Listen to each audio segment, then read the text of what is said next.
The crystal chandelier cast dancing shadows across the marble floor of the Blackwood penthouse as Richard Blackwood adjusted his Italian silk tie for the third time that evening. The sprawling Manhattan apartment, with its floor-to-ceiling windows overlooking Central Park, had been meticulously prepared for what he considered one of the most important evenings of his life. 3 women sat gracefully arranged on the imported leather furniture, each one a vision of elegance and sophistication, each one a potential mother for his 8-year-old daughter Emma. "Emma, sweetheart, it's time to choose." Richard's voice carried the weight of authority that had built his tech empire, but tonight it trembled slightly with uncertainty. "Which one of these lovely ladies would you like as your new mother?" 8-year-old Emma Blackwood stood in the center of the opulent living room, her small hands fidgeting with the hem of her pale blue dress. Her golden curls caught the light from the chandelier above, and her wide green eyes, so much like her late mother's, darted nervously between the 3 women who smiled at her with practiced perfection. The silence stretched like a taut wire, broken only by the distant hum of New York traffic 40 floors below. Victoria Sterling, draped in designer emerald silk, leaned forward with a smile that never quite reached her steel-gray eyes. At 32, she was Manhattan's most sought-after socialite, her platinum blonde hair swept into an immaculate chignon that probably cost more than most people's monthly salary. "Hello, darling Emma," she purred, her voice honey-sweet but somehow cold. "I've been so excited to meet you properly." Beside her, Madison Crawford uncrossed her long legs with the fluid grace of someone who had spent years on fashion runways across Europe. The brunette model's cheekbones could cut glass, and her crimson dress hugged her statuesque frame like liquid fire. "We're going to have such wonderful times together, sweetheart," she said, her accent carrying hints of her Connecticut boarding school education. The third woman, Camille Rothschild, adjusted the strand of pearls at her throat with manicured fingers. Her auburn hair fell in perfect waves over her shoulders, and her navy cocktail dress spoke of old money and older traditions. As the daughter of a prominent banking family, she had been groomed since birth for exactly this kind of moment. "I do hope we can become the best of friends, Emma," she said, her smile revealing teeth as white and perfect as fresh snow. Emma's gaze swept over each woman, taking in their expectant faces, their expensive clothes, their careful poses. These were the women her father had spent months vetting, 3 candidates deemed worthy to fill the void left by her mother's death 2 years ago. 3 women who represented everything Richard Blackwood valued: beauty, status, social connections, and the kind of refined elegance that would photograph well at charity galas and board meetings. But as Emma stood there, feeling the weight of their stares and her father's expectations, something shifted in her expression. A quiet determination settled over her young features, the same stubborn set to her jaw that Richard recognized from her mother. Without a word, Emma turned away from the 3 women and walked toward the kitchen entrance.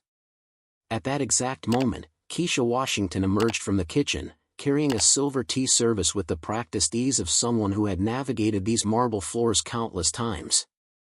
At 28, Keisha moved with a natural grace that needed no designer clothes to enhance it. Her dark skin glowed with health and warmth, and her hair was pulled back into a simple but elegant bun. She wore the crisp navy uniform that marked her as household staff, but there was a dignity in her bearing that no uniform could diminish. Emma's small finger pointed directly at Keisha, who had frozen in the doorway, the tea service trembling slightly in her hands as she realized what was happening. "I want Keisha to be my mommy," Emma declared, her voice clear and unwavering despite her young age. The silence that followed was deafening. Victoria's perfect smile faltered, her manicured hand clutching her pearl necklace. Madison's mouth fell open in an expression that would never grace a magazine cover. Camille's composure cracked just enough to reveal the shock beneath her polished exterior. If this story already has you invested, smash that subscribe button and hit the bell icon because what happens next will completely shock you. And let me know in the comments, have you ever seen a child's honesty change everything? Richard's face went through a spectrum of emotions in the span of seconds: confusion, embarrassment, and then a deep, burning anger that started in his chest and spread outward like wildfire. His hands clenched into fists at his sides, and when he spoke, his voice carried the sharp edge of a man whose carefully laid plans had just been obliterated by an 8-year-old. Absolutely not. The words exploded from him with such force that Keisha actually stepped backward, nearly dropping the tea service. She's the help, Emma. She works for us. But Emma didn't flinch. Instead, she moved closer to Keisha, her small hand reaching out to grasp the woman's free hand. She loves me, Emma said simply, as if this explained everything that needed explaining. Victoria was the first to recover from the shock, her socialite training kicking in as she rose from her seat with fluid grace. But the smile she wore now was sharp as broken glass, and her voice carried a cutting edge that could slice through steel. "Oh, darling," she said, addressing Emma but looking directly at Keisha, "you don't understand how the world works, do you? That woman cleans toilets and washes dishes. She's not mother material." Madison joined her, unfolding from the couch like a predatory cat. Her model's training had taught her how to deliver devastating looks, and she turned that skill on Keisha with ruthless precision. "Look at her, Emma. Really look. She's covered in kitchen grease, her hands are rough from scrubbing, and her hair smells like cleaning products.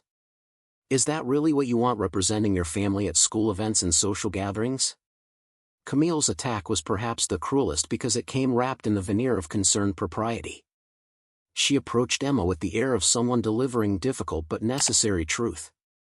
"Sweetheart, people like her come from a different world entirely. They don't have education, culture, or breeding. Your mother was a lady, Emma. She would want you to choose someone who could teach you how to be a lady too." Each word hit Keisha like a physical blow, but she had endured worse in her 28 years. She had grown up in a neighborhood where respect was earned, not inherited, where love was shown through actions, not bank accounts. She could handle the insults directed at her, she had heard them whispered behind her back in grocery stores, muttered by Richard's business associates when they thought she wasn't listening, implied in the way certain people looked through her as if she were invisible. But when Camille's voice took on that particularly venomous tone, when she began to attack not just Keisha but everything she represented, something inside Keisha snapped. Her jaw tightened, and her dark eyes flashed with a fire that none of them had seen before. "You don't know anything about me," Keisha said, her voice low and controlled but shaking with suppressed emotion. "You don't know where I come from, what I've sacrificed, or what I've overcome. You see a uniform and you think you know my story, but you don't know the first thing about who I am." Victoria laughed, a sound like breaking crystal. "Oh, how dramatic. The help has opinions about her betters." "I'm not your better or your worse," Keisha replied, setting the tea service down with deliberate care. "I'm just different from you. And that little girl sees something in me that you never will, because you're too busy looking down on people to actually see them." Madison stepped forward, her voice dripping with condescension. "This is exactly what we're talking about. This attitude, this defensiveness. Emma needs a mother who can teach her grace, poise, how to navigate society.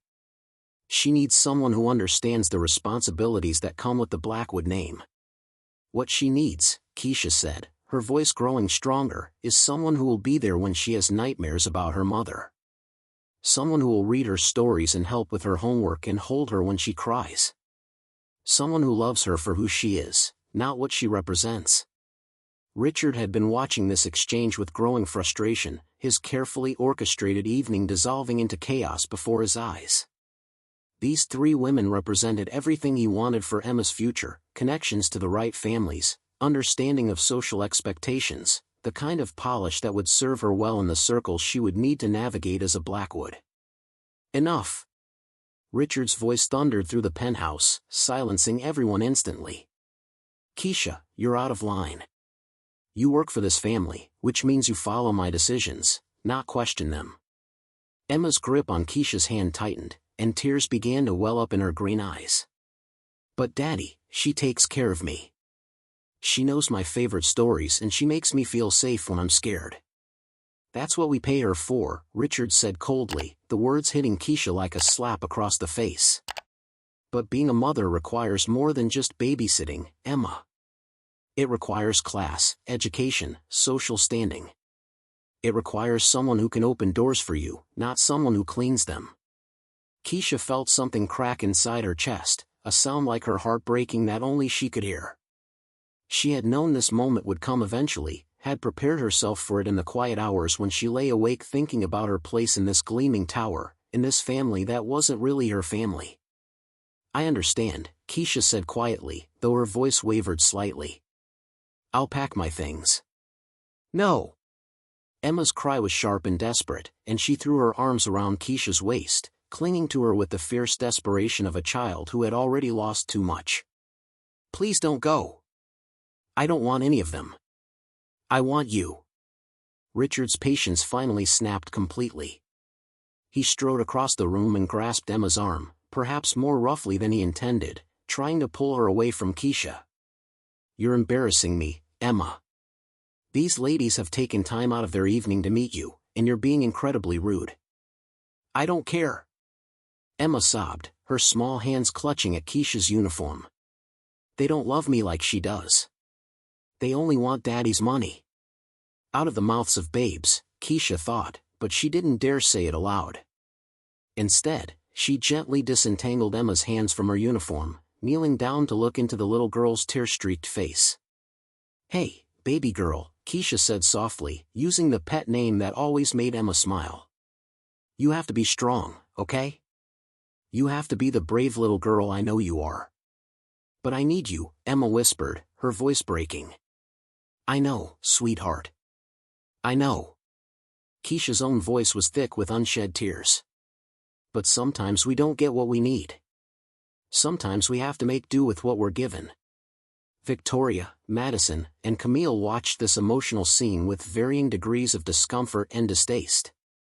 To them, it was unseemly, this public display of emotion between a child and the help.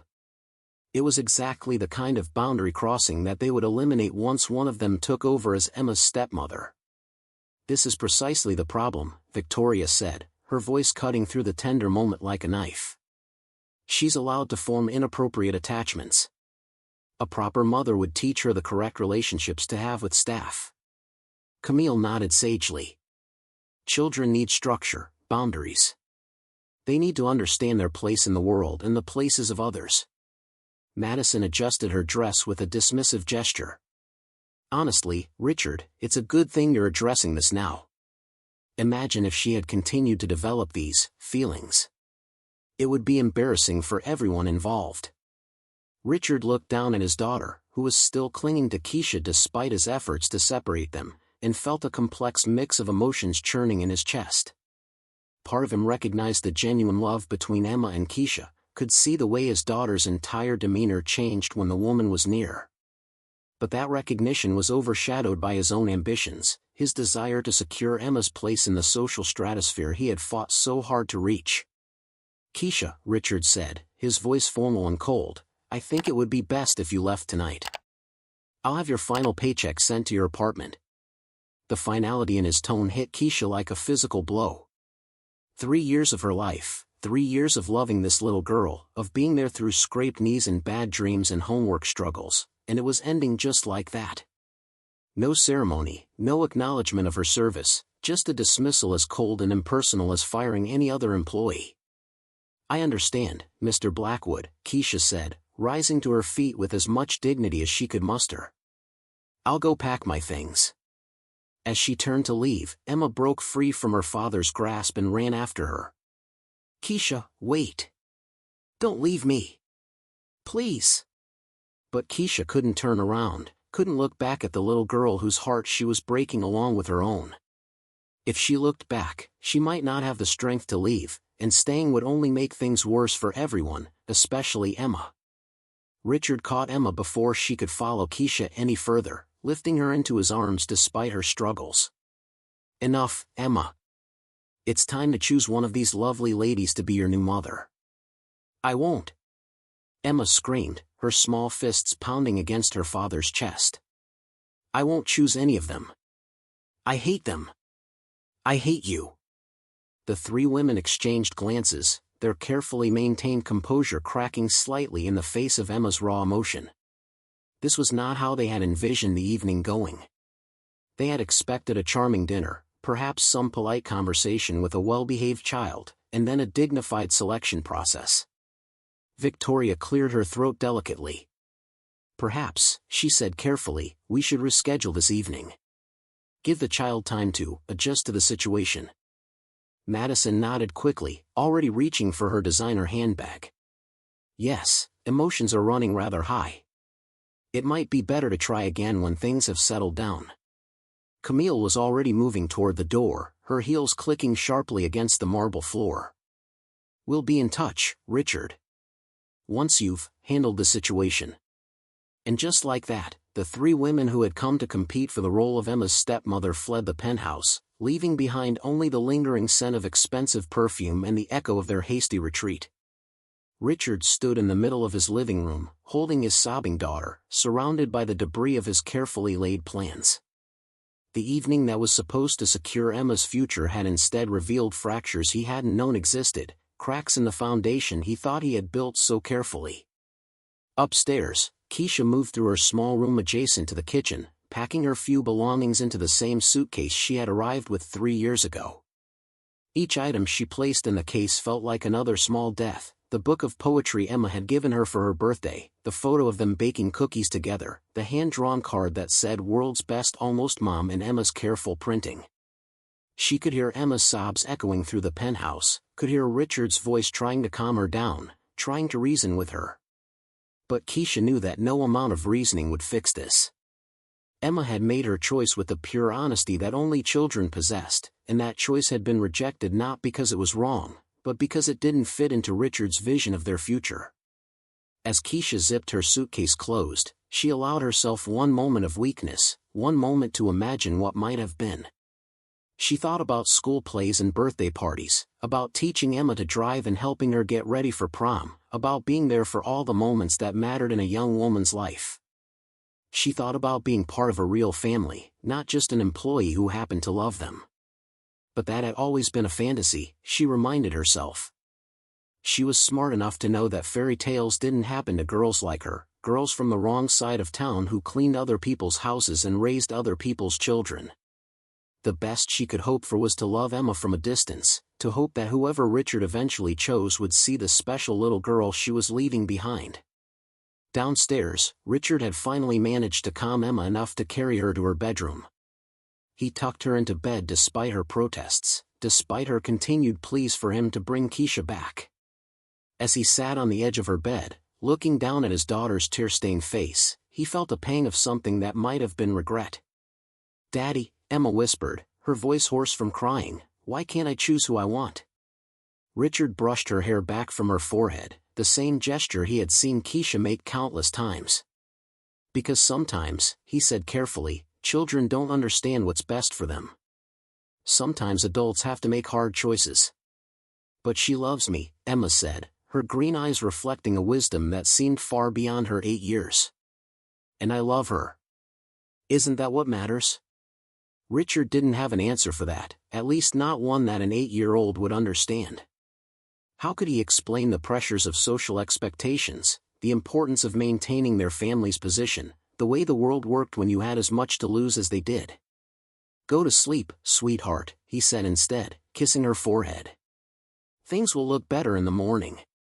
But as Richard left Emma's room and walked back through the penthouse that suddenly felt too large and too empty, he wasn't sure he believed his own words. The evening had exposed something he had been trying to ignore, something uncomfortable and inconvenient that threatened the neat categories he had built his life around.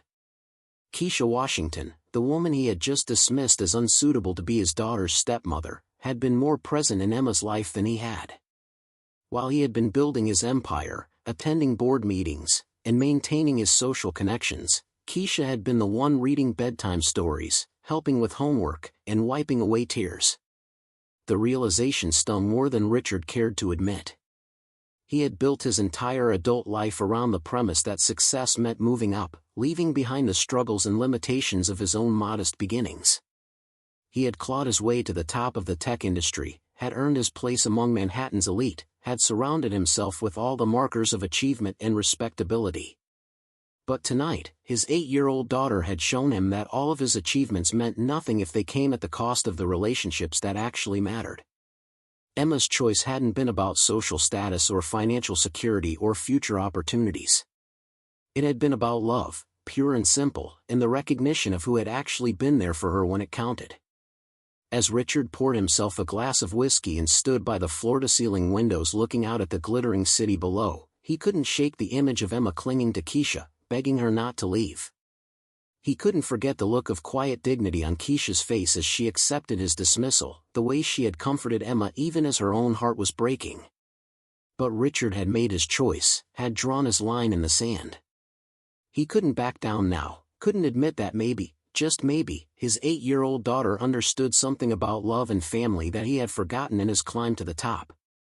3 floors below, Keisha Washington walked out of the Blackwood building for the last time, her suitcase in one hand and her broken heart hidden carefully behind a mask of composure. She didn't look back at the gleaming tower that had been her home for 3 years, didn't allow herself to imagine Emma's face pressed against the window of her bedroom, watching her leave. Instead, Keisha looked forward, toward the uncertain future that stretched ahead of her. She had survived worse than this, had overcome obstacles that would have broken a lesser person. She would survive this too, would find another job, another family to care for. But she knew that no matter how many years passed, no matter how many other children she might love, there would always be a little girl with golden curls and green eyes who owned a piece of her heart. Behind her, 40 floors above the busy Manhattan street, Emma Blackwood pressed her face against her bedroom window and watched the only mother she had ever really known disappear into the night. The next morning dawned gray and cold over Manhattan, with thick clouds that seemed to press down on the city like a heavy blanket. Inside the Blackwood penthouse, the atmosphere was even more oppressive than the weather outside. Emma had refused to come out of her room, had refused breakfast, and had spoken to no one except to ask repeatedly when Keisha was coming back. Richard stood in his kitchen, staring at the coffee maker that Keisha had operated every morning for 3 years, and realized he had no idea how to use it. It was a small thing. Insignificant in the grand scheme of his life, but somehow it felt like a symbol of all the ways Keisha had woven herself into the fabric of their daily existence without him even noticing. Mrs. Patterson, the elderly housekeeper who came in twice a week for deep cleaning, had agreed to stay temporarily to help with Emma and the household routines. But she was in her 70s, had her own family to care for, and made it clear that this was a short-term arrangement at best. "She's not eating," Mrs. Patterson reported, emerging from Emma's room with an untouched breakfast tray. "Won't even look at the food. Just keeps asking for Keisha."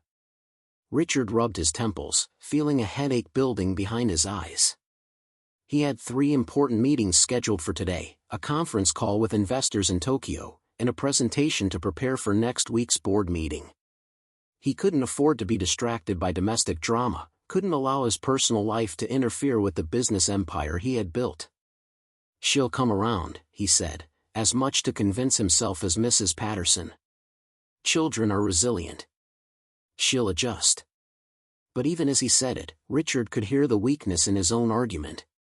Emma wasn't just any child, and her connection to Keisha hadn't been just any attachment. For 3 years, Keisha had been Emma's anchor, her safe harbor in a world that had been turned upside down by her mother's death and her father's subsequent emotional distance. Mrs. Patterson gave him a look that was equal parts sympathy and disapproval. She had raised 6 children of her own, had worked in enough wealthy households to see the damage that could be done when parents prioritized appearance over substance, convenience over connection. "Mr. Blackwood," she said carefully, "that little girl has lost her mother, and now you've taken away the closest thing to a mother she's had since. I understand you have your reasons, but from where I'm standing, it looks like you're punishing her for loving someone who loved her back." The words stung because they contained more truth than Richard wanted to acknowledge. He had told himself that he was protecting Emma, preparing her for the realities of their social position, teaching her the difference between employees and family. But Mrs. Patterson's blunt assessment forced him to confront the possibility that he had been serving his own needs more than his daughter's. "It's complicated," Richard said weakly. "Love usually is," Mrs. Patterson replied. "But that doesn't make it wrong." After Mrs. Patterson left to run errands, Richard found himself standing outside Emma's bedroom door, listening to the silence within. No crying now, no calling for Keisha, just an ominous quiet that somehow felt worse than the tears had been. He knocked softly. "Emma?" Can I come in? No response. Richard tried the handle and found the door unlocked.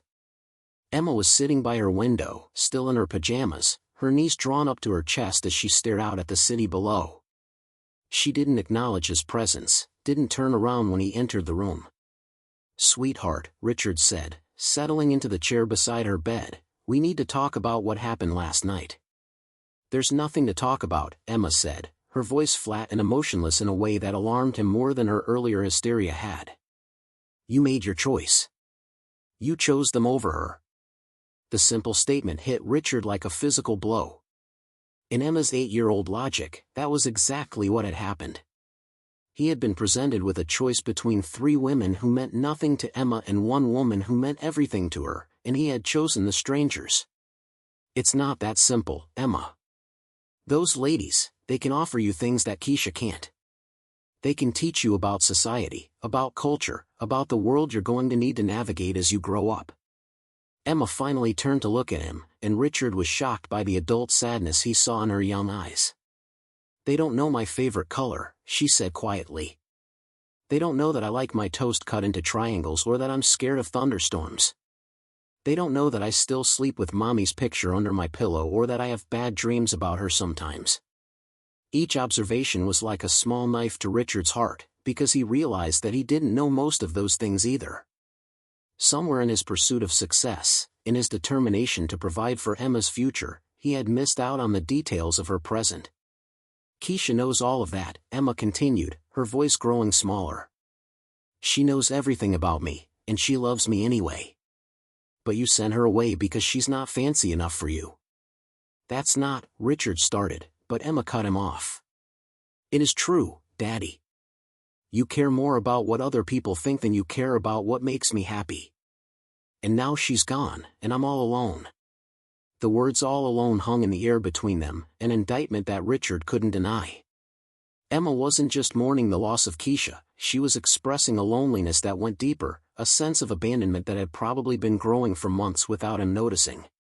Richard reached out to touch Emma's hand, but she pulled away, turning back to the window. "I want to be alone now," she said.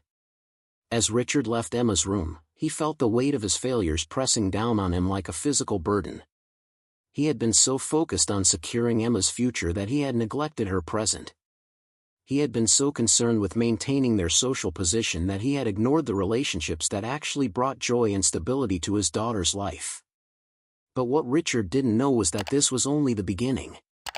Emma's quiet rebellion would soon escalate into something that would force him to confront everything he thought he knew about family, love, and what it truly meant to be a father. The war for Emma's heart had begun, and the battle lines were being drawn in ways that would challenge every assumption Richard had ever made about his carefully constructed world. Character count, 14,988. 3 weeks had passed since that devastating night, and the Blackwood penthouse felt more like a mausoleum than a home. Emma had retreated into a shell so complete that even Mrs. Patterson, with all her years of experience with difficult children, was beginning to worry. The little girl who had once filled the apartment with laughter and chatter now moved through the rooms like a ghost, speaking only when directly addressed and never smiling. Richard stood in his office, staring at a stack of reports he couldn't concentrate on. His assistant had rescheduled 3 important meetings because he seemed incapable of focusing on anything except the hollow silence that had replaced his daughter's voice. The irony wasn't lost on him. He had fired Keisha to protect Emma's future, but in doing so, he might have destroyed her present entirely. Victoria had been calling daily, eager to move forward with what she called the transition process. She had outlined detailed plans for Emma's education, social development, and what she termed appropriate behavioral modification. Each conversation left Richard feeling more unsettled, though he couldn't quite articulate why. "Mr. Blackwood?" Mrs. Patterson's voice interrupted his thoughts. She stood in his doorway, her weathered face creased with concern. "Emma hasn't eaten again today. She's asking for Keisha." Richard's jaw tightened. "She needs to stop asking for someone who's not coming back." "With respect, sir," Mrs. Patterson said, stepping into the office, "that child is grieving. She's lost the only mother figure she's known since her mama died, and she doesn't understand why. She's 8 years old. She'll adapt. Mrs. Patterson's expression hardened. Some wounds don't heal just because time passes, Mr. Blackwood. That little girl is breaking apart, and all the money in the world won't fix what you've broken. Before Richard could respond, a commotion erupted from Emma's room, the sound of something crashing, followed by Emma's voice, raised in a way he'd never heard before. I don't want to go to school. I don't want to see anybody. I want Keisha. Richard and Mrs. Patterson rushed to Emma's room to find chaos. Books were scattered across the floor, her breakfast tray overturned, and Emma stood in the center of it all, her small chest heaving with rage and grief. Emma! Richard's voice was sharp with surprise and disapproval. What is the meaning of this? I hate this place. Emma screamed, her green eyes blazing with a fury that seemed too large for her small frame. I hate those women you want me to pick. I hate that you sent Keisha away. And I hate you. The words hit Richard like physical blows. He had never seen Emma like this, wild, angry, completely out of control. Mrs. Patterson moved past him, kneeling carefully among the debris to reach Emma. Oh, sweetheart, she said softly, I know you're hurting. She promised she'd never leave me, Emma sobbed, collapsing into Mrs. Patterson's arms. She promised, and then Daddy made her go away. She didn't even say goodbye. I can't believe what's happening to this family. If you're as heartbroken as I'm watching Emma suffer, hit that subscribe button because this story is about to take a turn that will change everything. Comment below, do you think Richard is finally starting to see what he's done? Richard watched his daughter break down in the arms of their temporary housekeeper, and something cracked inside his chest. For 3 weeks, he had told himself that Emma's silence was temporary, that her refusal to eat was just stubbornness, that her withdrawal was a phase that would pass. But seeing her like this, seeing the depth of her pain and rage, forced him to confront a truth he had been desperately avoiding. He had broken his daughter's heart to preserve his own pride. Later that evening, after Mrs. Patterson had managed to coax Emma into eating a few bites of soup and getting her settled into bed, Richard found himself standing outside his daughter's door again. But this time, instead of the oppressive silence, he could hear soft crying from within. He knocked gently. Emma? Can I come in? The crying stopped, but there was no answer. Richard opened the door anyway. Emma was curled up in her bed, clutching a small stuffed elephant that he recognized as a gift from Keisha. Her face was turned away from him, but he could see her small shoulders shaking. Sweetheart, he said, settling carefully on the edge of her bed, we need to talk. Go away, Emma whispered, her voice muffled by her pillow. I can't do that. You're my daughter, and I love you. Emma turned to face him then, and Richard was shocked by what he saw. In just 3 weeks, she seemed to have aged years. Her eyes held a sadness that no 8-year-old should carry, and there was something else, a hardness, a protective wall that hadn't been there before. If you loved me, Emma said, her voice steady despite her tears, you wouldn't have sent away the person who made me happy. Richard felt something twist in his stomach. Emma, I thought I was doing what was best for you. No, Emma said, sitting up in bed, her small hands clenched into fists. You did what was best for you. You were embarrassed that I loved Keisha more than those fancy ladies. The accuracy of her assessment was devastating. Richard realized that his 8-year-old daughter saw through him with a clarity that all his adult rationalizations couldn't obscure. She wasn't appropriate, Richard said weakly, the words sounding hollow even to him. She loved me, Emma replied simply. She knew my favorite bedtime story and she made my toast the way I like it and she never made me feel bad for missing Mommy. But you care more about what other people think than you care about me being happy. Richard wanted to deny it, wanted to explain the complexities of their social position, the importance of connections and status. But looking at his daughter's tear-stained face, all of those arguments seemed not just inadequate, but cruel. I miss her every day, Emma continued, her voice breaking. And every day I hope she'll come back, but she won't because you told her she wasn't good enough. But she is good enough. She's better than all of us. Meanwhile, across the city in a small apartment in Queens, Keisha Washington sat at her kitchen table, staring at a want ad for domestic positions. 3 weeks of job hunting had yielded nothing. Either the pay was too low to cover her rent, or the families wanted someone without emotional attachments to previous employers. Word traveled fast in the small world of Manhattan domestic staff, and Richard's dismissal of her had been noted. Her sister Denise set a cup of tea in front of her and sat down across the small table. "Any luck today?" Keisha shook her head. "There was a family on the Upper East Side, but when I mentioned where I'd been working, they said they'd heard I had boundary issues with my previous employer's child." "Boundary issues," Denise repeated, her voice dripping with disgust. "Is that what they're calling love now?" Keisha's phone buzzed with a text message. Her heart leaped for just a moment, the same hopeful leap she'd experienced every time her phone rang for the past 3 weeks, thinking maybe, just maybe, it would be news about Emma. But it was just her employment agency with another rejection. "I need to stop hoping," Keisha said quietly, setting her phone aside. "I need to accept that part of my life is over." "Keisha," Denise said gently, "what if you reached out? What if you called and asked how Emma is doing?" "I can't," Keisha replied, though her heart ached at the suggestion. Mr. Blackwood made his position very clear. "I'm not welcome in their lives anymore." But even as she said it, Keisha couldn't stop thinking about Emma. Was she eating? Was she having nightmares? Who was helping her with her homework? Who was listening to her when she needed to talk about her mother? That night, Keisha lay in bed staring at the ceiling, remembering the weight of Emma's small hand in hers, the sound of her laughter, the way she would curl up against Keisha's side during thunderstorms. For 3 years, loving Emma had been as natural as breathing. The sudden absence of that daily connection felt like suffocation. Back in Manhattan, Richard was having his own sleepless night.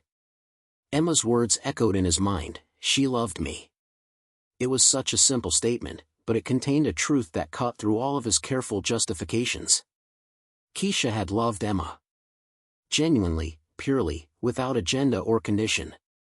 And he had thrown that love away because it didn't fit his vision of what their family should look like. The next morning brought another crisis.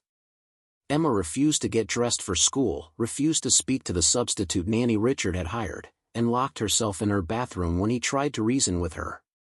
"I'm not going anywhere until Keisha comes back," Emma's muffled voice came through the bathroom door. "Emma, that's not going to happen," Richard said, his patience wearing thin. "You need to accept that and move on." "No." Emma's voice was fierce with determination. "I won't move on. I won't forget her just because you want me to." Mrs. Patterson appeared beside Richard, shaking her head. "She's been like this for an hour," she said quietly. "Won't budge." Richard looked at his watch. He had a board meeting in 2 hours, a presentation that could determine the direction of his company for the next 5 years. But his daughter was locked in a bathroom, refusing to function because of a woman he had dismissed. "Emma," he called through the door, "if you come out right now, we can talk about this. Will you bring Keisha back?" The hopeful note in Emma's voice broke something inside Richard. "Emma. Then there's nothing to talk about." Richard stood there for a long moment, staring at the bathroom door that might as well have been a wall between him and his daughter. In the space of 3 weeks, he had lost more than an employee. He had lost Emma's trust, her respect, and quite possibly her love. His phone rang. Victoria's name appeared on the screen. "Richard, darling," her voice was syrupy sweet, "I was thinking we should move forward with enrolling Emma in that lovely boarding school we discussed. A change of environment might be exactly what she needs to overcome this attachment issue." Richard found himself looking at the bathroom door, behind which his 8-year-old daughter was making her stand for love over convenience, for heart over status. And for the first time since that devastating evening 3 weeks ago, Richard began to wonder if maybe, just maybe, Emma had been right all along. But the question that haunted him was whether it was too late to fix what he had broken, and whether Keisha Washington would ever forgive him for the pain he had caused both her and the little girl they both loved. The war for Emma's heart was far from over, and Richard was beginning to realize that he might have been fighting on the wrong side from the very beginning.